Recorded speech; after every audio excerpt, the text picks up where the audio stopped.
Hello friends, હું છું મીતા. આજે હું તમારી સાથે રાઈસ નાચો ચિપ્સની રેસીપી શેર કરીશ. આ મસાલેદાર નાચોસ આજે આપણે ઘરમાં રહેલી સામગ્રીમાંથી જ બનાવીશું. તમે પેકેટ ખોલીને નાચોસ ખાઓ એની બદલે આ રીતે ઘરે બનાવો તો એ થોડા વધારે ફ્રેશ બને છે. અને આની સાથે સર્વ કરવા માટે આજે આપણે વિધાઉટ ઓનિયન ગાર્લિક પણ એકદમ હેલ્ધી અને એકદમ ઇઝી ડીપ પણ બનાવીશું. ગેસ ચાલુ કરીને એની પર એક પેન મૂકી દઈએ. અહીં મેં એક બાઉલ અરાઉન્ડ 300 ml જેટલું પાણી લીધું છે. હવે પાણીમાં આપણે સ્વાદ પ્રમાણે મીઠું એડ કરી દઈશું. મેં 1 ટીસ્પૂન જેટલું મીઠું લીધું છે. પાણીને અહીં આપણે બહુ ઉકાળવાનું નથી, એને ખાલી ગરમ જ કરી લેવાનું છે. પાણી બરોબર ગરમ થઈ જાય એટલે હવે આપણે ગેસની ફ્લેમને લો કરી દઈશું અને એમાં આપણે ચોખાનો લોટ એડ કરી દઈએ. અહીં મેં 1 બાઉલ જેટલું પાણી લીધું હતું, તો એ જ બાઉલથી અહીં મેં 1 બાઉલ જેટલો ચોખાનો લોટ લીધો છે. એટલે કે પાણી અને લોટનું માપ અહીં આપણે એક સરખું રાખવાનું છે.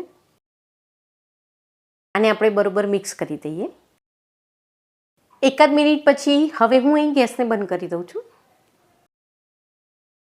લોટને અહીં આપણે બિલકુલ બાફવાનો નથી, એને ફક્ત આપણે ગરમ પાણીમાં બરોબર મિક્સ કરી દેવાનું છે. ચોખાનો લોટ ખૂબ જ જલ્દી પાણી એબ્સોર્બ કરી લે છે, એટલે આ બધું ગરમ ગરમ હોય ત્યારે જ લમ્સ ના રહે એ રીતે આને આપણે બરોબર મિક્સ કરી દઈશું. તો અહીં મેં લોટને બરોબર મિક્સ કરી લીધો છે. હજી આ લોટ એકદમ ગરમ જ છે, એટલે અહીં આપણે તેને ઢાંકીને 10 મિનિટ માટે સીઝવા દઈશું. તો ગેસને મેં બંધ કરી દીધો હતો અને લોટને ઢાંકીને 10 મિનિટ માટે અહીં મેં સીઝવા દીધો છે. હવે આનો આપણે લોટ બાંધવાનો છે, તો આ જલ્દી ઠંડુ થઈ જાય એટલા માટે હું એને એક પ્લેટમાં લઈ લઉં છું.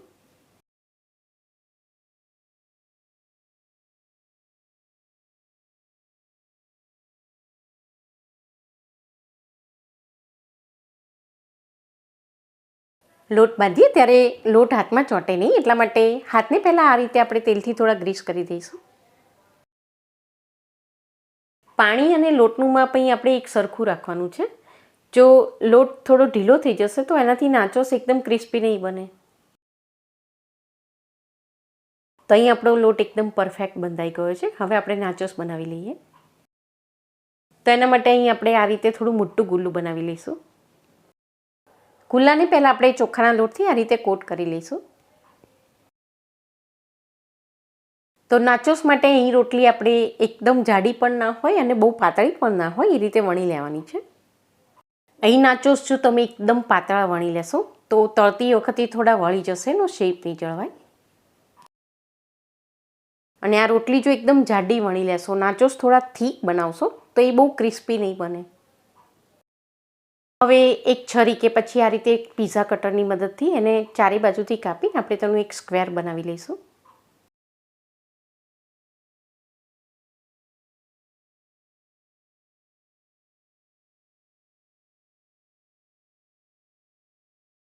ફરી એકવાર વચ્ચે આડો અને ઊભો કટ મારીને આપણે તેને 4 સ્ક્વેરમાં ડિવાઈડ કરીશું.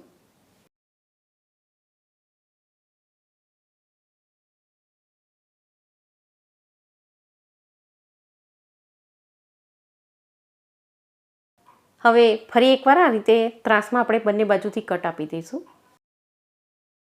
નાચોસ ટ્રાયેંગલ શેપના હોય છે, એટલે એને આપણે આ રીતે કટ કરી લઈશું. તો આ રીતે તમે કટ કરશો તો એકદમ ઇઝીલી કટ થઈ જશે. હવે તળતી વખતે આ ટ્રાયેંગલ્સ બધા ફૂલે નહીં, એટલા માટે આપણે તેની પર કાપા પાડી દઈશું. તો અહીં એક ફોક કે પછી છરીની મદદથી આપણે તેની પર આ રીતે માર્ક્સ લગાવી દઈશું. તળતી વખતે એ ફૂલશે પણ નહીં અને એની પર સરસ ડિઝાઇન પણ આવી જશે.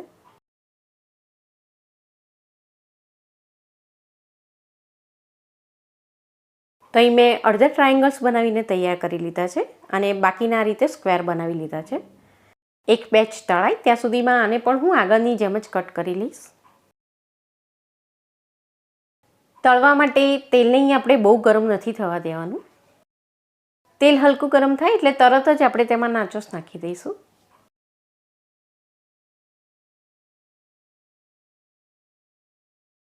આને આપણે મીડિયમ ટુ હાઈ ફ્લેમ પર તળી લઈશું. એકદમ ગરમ થયેલા તેલમાં અને હાઈ ફ્લેમ પર તળશો તો ખૂબ જ ઝડપથી એ લાલ થઈ જશે.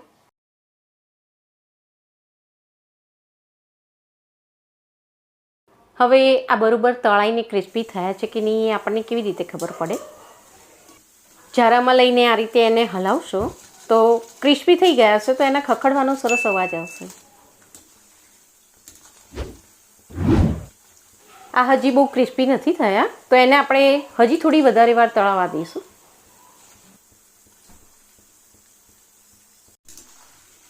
આ રીતે વ્હાઈટમાંથી થોડા લાઇટ બ્રાઉન થઈ જાય અને એકદમ ક્રિસ્પી પણ બની ગયા છે. હવે સરસ અવાજ પણ આવી રહ્યો છે તો આપણે તેને તેલની બહાર લઈ લઈશું.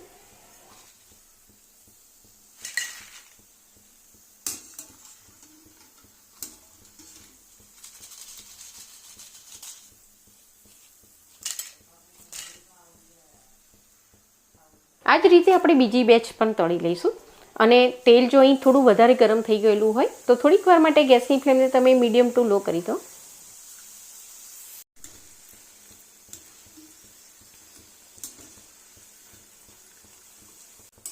આ રીતે થોડા લાઇટ બ્રાઉન કલરના થાય એ રીતે તમે તળી લેશો તો પછી એને તમે લાંબા સમય માટે સ્ટોર કરશો તો લાંબા સમય સુધી એ ક્રિસ્પી જ રહેશે, હવાશે નહીં.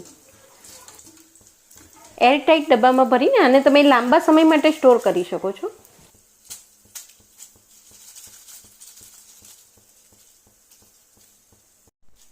આની પર તમે માર્કેટમાં જે તૈયાર ચીઝનો પાવડર આવે છે તે સ્પ્રિંકલ કરી દેશો તો ચીઝી ફ્લેવરવાળા નાચોસ બની જશે. તૈયાર જે મેગીનો મસાલો આવે છે કે પછી પાસ્તાનો મસાલો આવે તે પણ તમે આની પર સ્પ્રિંકલ કરી શકો છો. હું આની પર સ્પ્રિંકલ કરવાનો મસાલો ઘરે બનાવીશ તો અહીં મેં 2 ચમચી જેટલું કાશ્મીરી લાલ મરચું લીધું છે અને એમાં હું અડધી ચમચી જેટલો ચાટ મસાલો મિક્સ કરી દઉં છું. તો ચિપ્સ પર સ્પ્રિંકલ કરવાનો મસાલો તમે તમારા ટેસ્ટ મુજબ પણ બનાવી શકો છો. હવે મસાલાને આપણે નાચોસમાં બરોબર મિક્સ કરી દઈશું.